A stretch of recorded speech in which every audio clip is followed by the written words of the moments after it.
กราบทักทายสบายดีพี่น้องทุกคนบอกว่าพังไทยพังลาวเนาะบอกคุยยินดีต้อนรับพี่น้องทุกคนที่ได้เข้าสู่ซองของคุยคนมาเลาะคือเก่าพี่น้องเดี๋ยวนี้เบาคุยอยู่บ้านละตัวเนาะรายการสิพาพี่น้องมาเบิ่งบรรยากาศอยู่บ้านละตัวเป็นแบบใดเขาเจ้าใช้ชีวิตแบบใดหรือว่าเฮือนชานบ้านซองเขาเจ้าเป็นแบบใดพี่น้องโอเคจังใดกับพาพี่น้องติดตามไปนำกันเอาไปเลยนี่คือเฮือนเขาเจ้าจะเป็นเฮือนชานล้านแปนแต่ว่าทรงเฮือนนี่จะเป็นทรงเฮือนแบบดั้งเดิมพี่น้องโอ้เห็ดแบบยาวๆไปสิเลยนะพี่น้อง น่าจะครอบครัวนี้น่าจะหลายคนพี่น้องเนาะนี่คือเฮือนโมเดิร์นทันสมัยเจ้าเห็ดพี่น้องโอ้เฮือนตัวนี้ก็จะเป็นเฮือนสารล้านแปนแต่ว่าทรงเฮือนตัวนี้เป็นทรงเฮือนโมเดิร์นพี่น้องโอเคสบายดีอ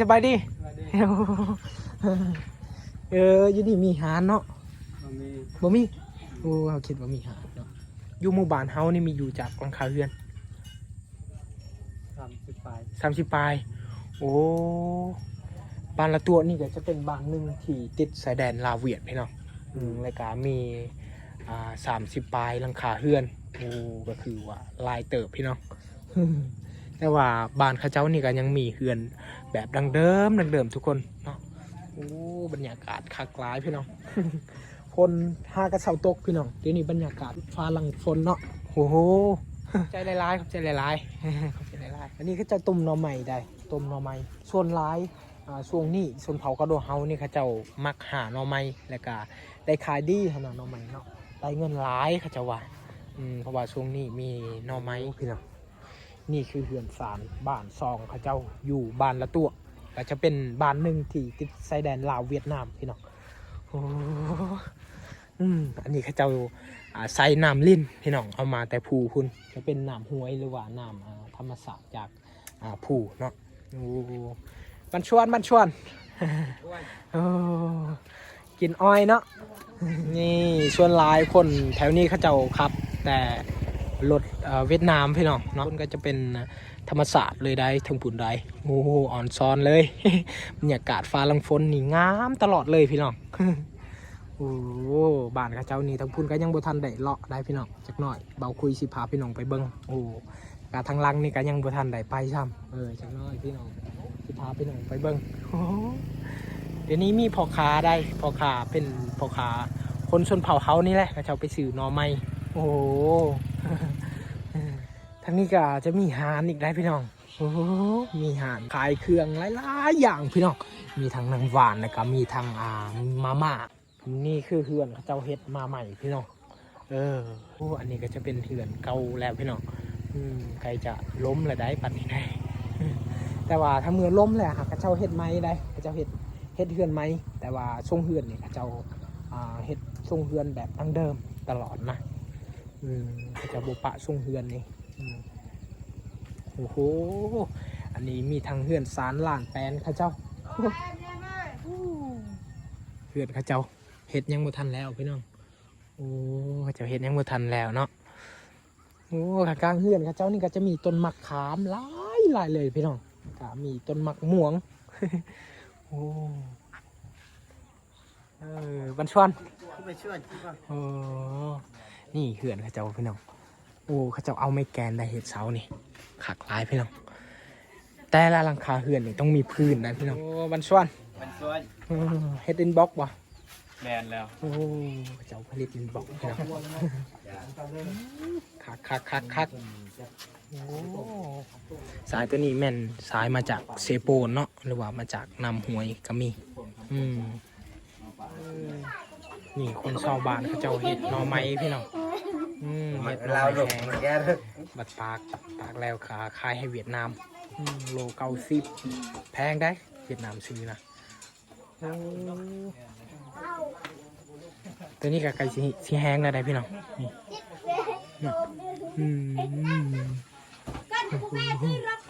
สีแห้งแล้วพี่น้อง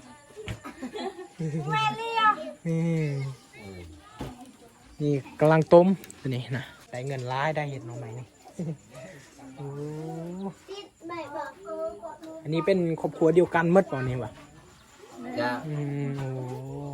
หลายคนเลยเนาะนี่เป็นเหื่อนพวกลุงเลยก่อนนี่วะ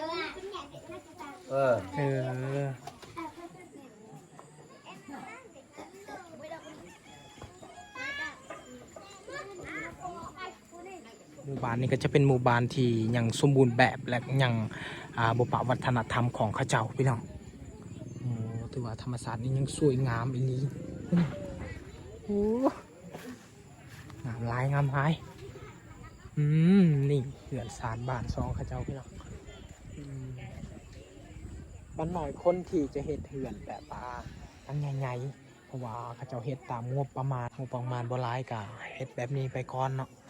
แต่ว่าเทือนากาเห็ดเองแบบเขื่อนสารลานแปนอันนี้จะเป็นเขื่อนขัวน่าจะเนาะน่าจะเป็นเขื่อนขัวพี่น้องโอ้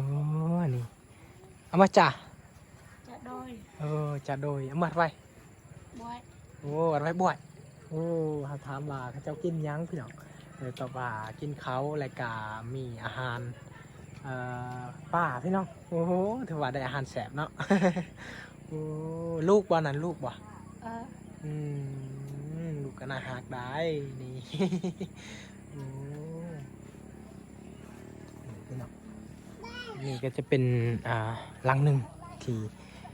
เฮือนแบบดั้งเดิมทุกคนเลยโอ้โหพี่น้อง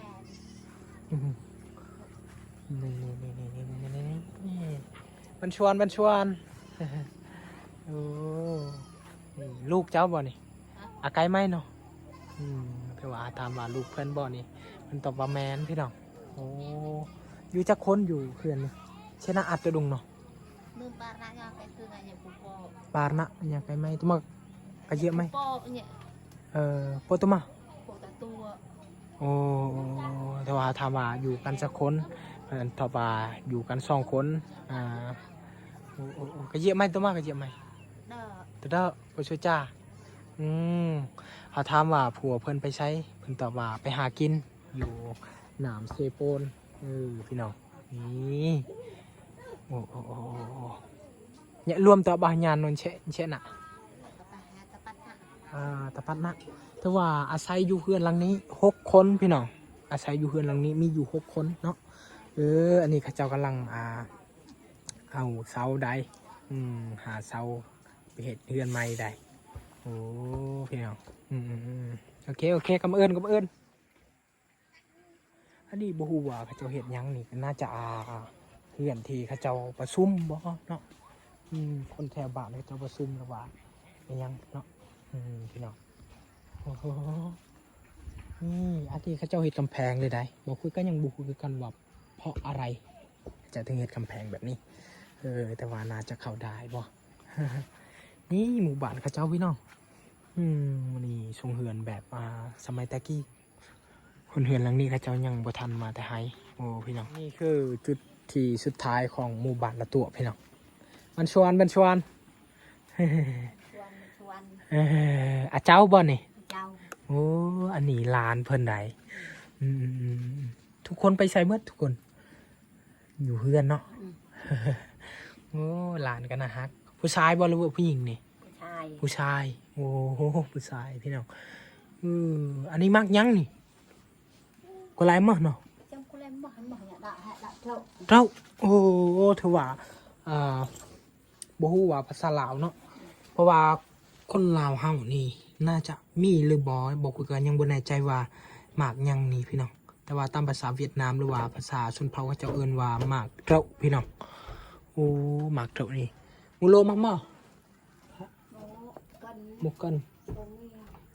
ถือว่าคนเวียดซื้อคนเวียดบ่ซื้อบ่ถือว่าคนเวียดซื้อนี่ก็โล5,000ได้5,000ดงพี่น้องทุกๆหลังคาเฮือนบ่คุยสังเกตเบิ่งนี่ก็มีแต่หน่อไม้ชนหลายเขาจะเฮ็ดเนาะเอามาตะคุยไงตะบังบ่ตะบังเพราะว่าทุกๆมื้อนี่เขาจะเฮ็ดหน่อไม้หาหน่อไม้พี่น้องเพราะว่าหน่อไม้นี่ได้เงินดีพี่น้องเขาจะซื้อกะแพงถือว่าหาหน่อไม้นี่ได้เงินจากหน่อไม้นี่กะซื้อเขากินพี่น้องชวนหลายทุกหมู่บ้านที่บ่คุยได้ไปและได้สังเกตเบิ่งกามีแต่เขาเจ้าเฮ็ดหน่อไม้พี่น้องถ้าว่าตากแห้งและขายให้เวียดได้เงินแล้วไปซื้อข้าวกินนี่พี่น้องเอ้ยโอ้ถ้าว่าบ่มีหน่อไม้เขาเจ้าน่าจะบ่มีข้าวกินพี่น้องแม่นบ่ คันบ่มีหน่อไม้บ่หาหน่อไม้นี่มีข้าวกินหรือว่าบ่มีบ่ บ่มี บ่มีเจ้าบอกว่าบ่มีข้าวกินพี่น้องคันว่าบ่มีหน่อไม้นี่อันนี้หินบ่นี่ เออ โอ้เอามาตะหินเนาะ จะหามาหาตาบ้ากิน โอ้เขาเจ้าเฮ็ดต่อหม้อพี่น้องแต่หม้ออิฐบุญเนาะ เด้อ แต่เดอะเซาะห้วยตะเรียบเนาะเขาเจ้าไปเอาหินตัวนี้จากห้วยตะเรียบแล้วก็เฮ็ดอันนั้นต่อหม้อเพื่อจะสร้างเหือนไม้พี่น้องโอ้สบายดีสบายดี พวกน้องๆเพื่อนพี่น้องสบายดีสบายดี มันชวน โอ้หมู่บ้านเฮานี่ก็หลายเติบเนาะโอ้ตามเฮาถามเบิ่งคนอยู่ทางนั้นก็จะตกบาท30 ปลายหลังคาเหือนพี่น้อง 31บ่31หลังคาเหือนพี่น้องนี่คือหลายเติบเลยได้หมู่บ้านละตัวนี่ก็จะเป็นหมู่บ้านหนึ่งที่ติดชายแดนลาวเวียดนามพี่น้องแต่นี่ฮอตเวียดนามประมาณจักลักประมาณจักกิโล12กิโลเนาะกับบกใกล้ได้พี่น้อง12กิโลนี่กับแป๊บเดียวเองคันว่าเวลาเอาไปนี่พี่น้อง โอ้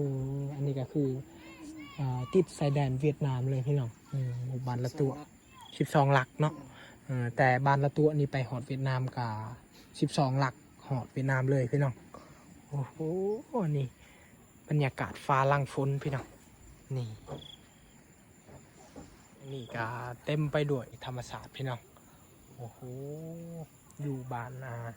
ละตัวนี่ก็คือบรรยากาศดีเลยพี่น้องเย็นสบายไปถ่ายชวนวะไปชวนยัง ส่วนยางโบงแล้วก็ไม่ ช ต้น วนยังบงชวนมันต้นบ่ไกลบ่ นี่นะ โอ้ไกลๆนี่เนาะโอ้พี่น้องเดี๋ยวนี้ลุงเพิ่นพาเฮาไปถ่ายชวนเพิ่นพี่น้องชวนมันต้นและก็ชวนยังบงเนาะโอ้ทางนี้ก็จะมีมักม่วงพี่น้องต้นมักม่วงมันต้นเดี๋ยวนี้เขาเจ้าซื้อโลเท่าใด ต้น1,000เนาะโอ้โหราคาลงพี่น้อง